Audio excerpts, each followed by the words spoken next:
I know what you're all thinking. Where did she get that much water? Will she share it, and is she recycling? And the other thing you're wondering is, man, does she rock that military-style jacket? Where can I get one of those? So we're actually here to talk about the future. It's bleak and dystopian. But that's just my presentation style. The future's actually great. We fashion our own futures based on the stories that we tell. And so I want to explain how we tell those stories and what they mean. Do you ever play South Africa's favorite pastime? It's not rugby or any of those things. South Africa's favorite pastime is the "that's nothing" game. Are you getting a hint? when your friend says something and you go, nah, that's nothing, you've got to hear my story. I'll give you an example. My daughter went to gym the other night, over-exercised, and then came home and said, Mommy, I threw up at gym. And I said, sweetie, that's nothing. I had stomach flu last week. I threw up so much that I passed out. Now, I know that makes me a terrible mother, but I won that round. When your workmate tells you how long they got stuck in traffic, and you say, that's nothing. I was going home the other day, and it took me an hour and a half to get home. Your friend comes back from a wonderful overseas trip, and they went skiing, and they come back and they tell you they broke their leg in a skiing accident, and you go, that's nothing. I had a jellish the other day, and then I broke my nail. We always want to play this, that's nothing game. We want to win the round of we've got the worst story. And as South Africans, we're famous for this. Foreigners know about this. And what it does is it sets us up to always look at the worst case scenario. I'll give you an example, because we don't think we like, the worst case stories. On Facebook, have you ever had that Facebook friend that is really negative? They're always posting something miserable and whining about something, and then you discover that there's a feature where you can unfollow them. You can't unfriend them because it's your sister-in-law and you're going to get into trouble at Christmas, but you can unfollow so you don't have to see their rubbish. And then you realize that if you can do that with her, then you can do that with a whole lot of other people. And you spend 10 minutes unfollowing everybody, and you cleanse your social media stream, you feel really great and happy. And then after 2 or 3 days, you go, Facebook is really boring. There's nothing happening, there's no drama. So we like to hear those worst case stories, those worst case scenarios. But when it comes to our future, we're really bad at that. We like to tell the stories of the dystopia that we fear. And we do that because Hollywood makes a lot of money out of dystopian movies. They can't make a lot of money out of a really happy, everybody's happy, they go to work, everybody loves each other, children are great, well-behaved, husbands, wash the dishes. We'd be entertained for a few minutes, but we want the drama. So we will pay to see the negative story, the dystopian story. The newspapers know that they can publish the negative stories. And so we kind of wrap ourselves up in that.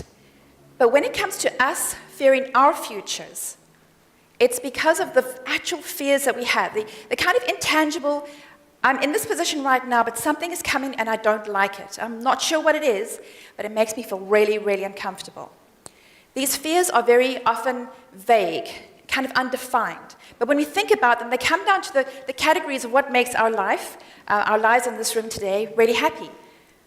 We worry about our children's education, our own education.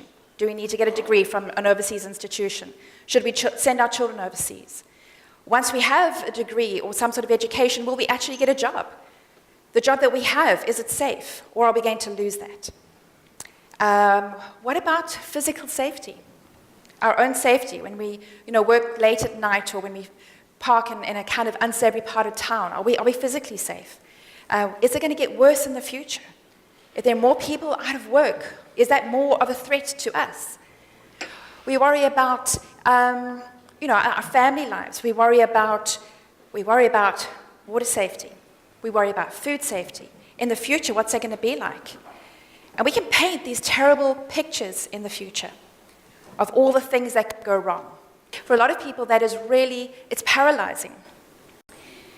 But I'm going to paint 2 pictures for you, and I have to do this because right now you're thinking, This is a terrible story for a year-end function, and if I wanted doom and gloom, I could have spent the afternoon with my mother-in-law. But I want you just to stick with me for a moment. There's two perspectives. The first one is this, is that all those fears that you have for your worst-case future, the scenario that you're painting, all those fears are realities today for someone. In Cape Town today, there are people who are worried about the physical safety and the safety of their children. In Cape Town today, there are people without jobs, people who are losing their jobs today. We are worried about the reality of losing our water, losing food today, losing jobs, losing homes, being evicted out of our homes. These are not intangible, amorphous fears for the future. They are realities today for somebody in the city that we live in. And now you're going, how on earth is that a positive thing? but listen here. When we worry about a vague, undefined something in the future, we can't do anything about it except for feel ill. But when we realize that it's a reality, that we can actually get involved in something, then we take that power back to ourselves. Think of the thing that you are most afraid of. The issue for you, it's going to be personal. Whatever is the issue that worries you most, and find a way to get involved with somebody in Cape Town who's doing something about it today. Get involved, volunteer your time, find out, educate yourself, and share that story. Don't share all the negative stories, all the worst case scenario stories. Don't share all the doom and gloom stories. Actually find a way to take that power back. Then I'm going to give you another way of looking at this. If we decide to step away from the negative stories that we keep sharing and to change the story that we tell, we find that we can kind of shrug off all of those old fears that we have.